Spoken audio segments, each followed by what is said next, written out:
আরেকটা ইতিহাস আছে যেটা 60-এর দশকের উত্তাল সময়ে ছাত্র জীবনে জড়ান বাম রাজনীতিতে।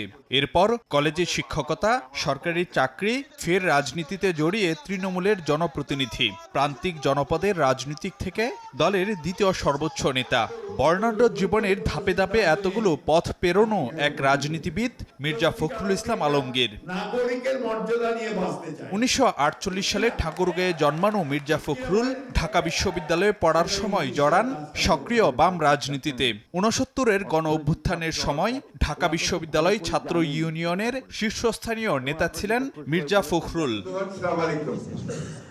ঢাকা কলেজে অর্থনীতি বিভাগে শিক্ষকতার মধ্য দিয়ে মির্জা ফখরুলের কর্মজীবন শুরু। 80-র দশকের মাঝামাঝি শিক্ষকতা ছেড়ে সক্রিয় রাজনীতিতে জড়ান মির্জা ফখরুল। নির্বাচিত হন ঠাকুরগাঁও পৌরসভার চেয়ারম্যান। 1992 সালে আসীন হন ঠাকুরগাঁও জেলা বিএনপির সভাপতি পদে। দায়িত্ব পালন করেন কৃষক দলের কেন্দ্রীয় সহসভাপতি হিসাবেও। 2001 সালের নির্বাচনের পর বেগম জিয়ার মন্ত্রিসভায় প্রথমে কৃষি মন্ত্রণালয়ের এবং পরে বেসামরিক বিমান পরিবহন ও পর্যটন মন্ত্রণালয়ের প্রতিমন্ত্রী হিসেবে দায়িত্ব পালন করেন মির্জা ফখরুল। 2009 সালের ডিসেম্বরে বিএনপির কাউন্সিলে দলের সিনিয়র যুগ্ম মহাসচিব নির্বাচিত হন তিনি। 2011 সালের মার্চে তৎকালীন মহাসচিব খন্দকার দেলোয়ার হোসেন মারা গেলে ভারপ্রাপ্ত মহাসচিবের ভার বর্তায় মির্জা ফখরুলের কাঁধে। কঠিন সময়ে তার উপরই আস্থা রাখে দল।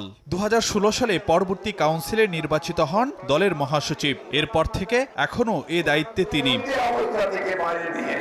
বিএনপির তৎকালীন চেয়ারপারসন বেগম খালেদা জিয়ার বিতর্কিত কারাদণ্ড ও অসুস্থতা আর ভারপ্রাপ্ত চেয়ারম্যান তারেক রহমানের নির্বাসনে থাকার প্রতিকূল সময়ে দলের হাল ধরেন মির্জা ফখরুল। আওয়ামী লীগ সরকারের বিরুদ্ধে লড়াই আন্দোলনে মহাসচিব হিসেবে দলকে নেতৃত্ব দেন সামনে থেকে।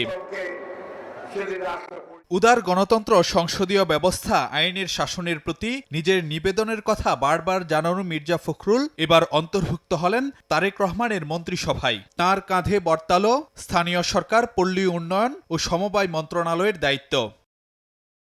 ফারুক ভিয়া, রবিন, সময় সংবাদ, ঢাকা।